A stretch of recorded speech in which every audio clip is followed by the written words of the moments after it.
Well, back to our crime focus this morning. We're looking at the processing of DNA samples and how delays impact prosecutions.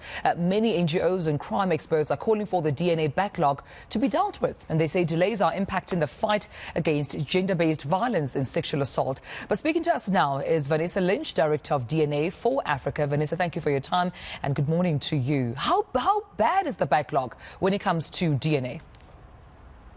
Good morning. The backlog over a period of time accumulated to well over 250,000.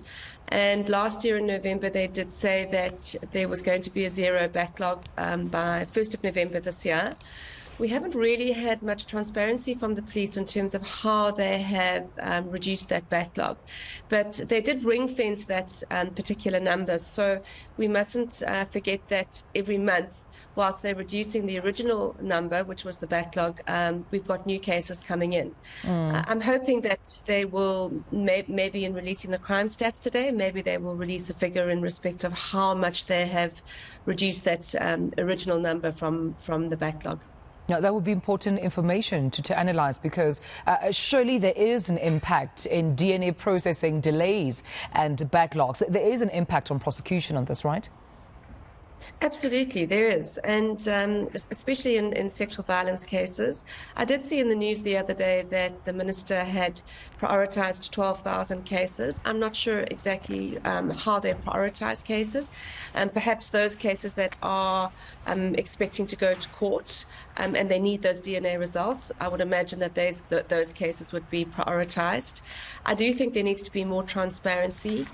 We always, and in many news articles I read, there's never really clarity with respect to what the numbers are. And I don't think people really mind what those numbers are, just be honest with regards to how many samples are being processed per month.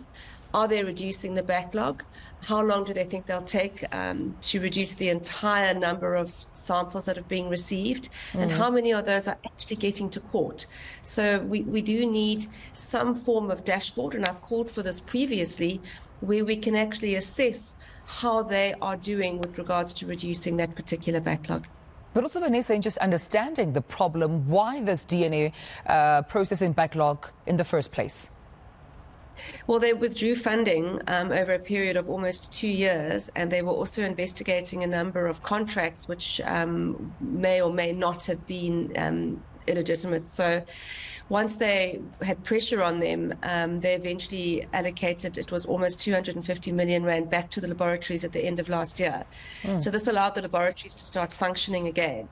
But during that time, when there was just no funding, they weren't able to procure consumables, they weren't able to maintain the equipment that's necessary for the DNA analysis process. It simply came to a standstill.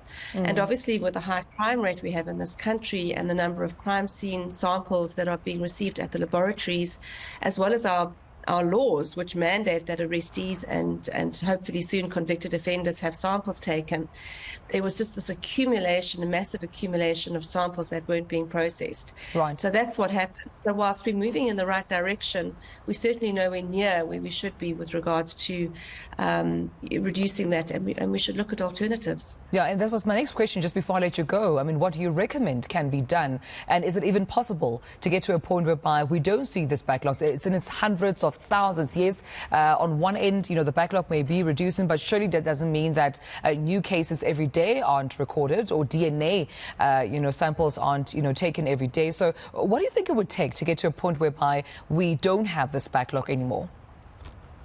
I think collaboration. We saw it in COVID, how the government and the private sector collaborated with the vaccine rollout. And I think we need to do the same here. We need to look at private laboratories. We need to interact and engage with private laboratories.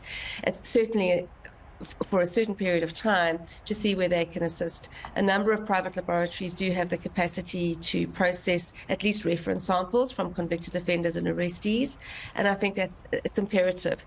We could also send samples perhaps to overseas laboratories who have always offered their willingness to assist. And these urgent measures need to be taken at least to just get to a point where we don't have this massive backlog to contend with. All right, well, we leave it there. I appreciate you speaking to us. Vanessa Lynch, Director of DNA for Africa. Surely, as the Police Minister does announce the new crime statistics, this being, of course, until June of this year, there will be an expectation how the police and the department will deal with this DNA backlog. Quite important to have this DNA in prosecutions. But, of course, we know the delay does have a negative effect and delays prosecutions in this country. But thanks to Vanessa adding on to her voice.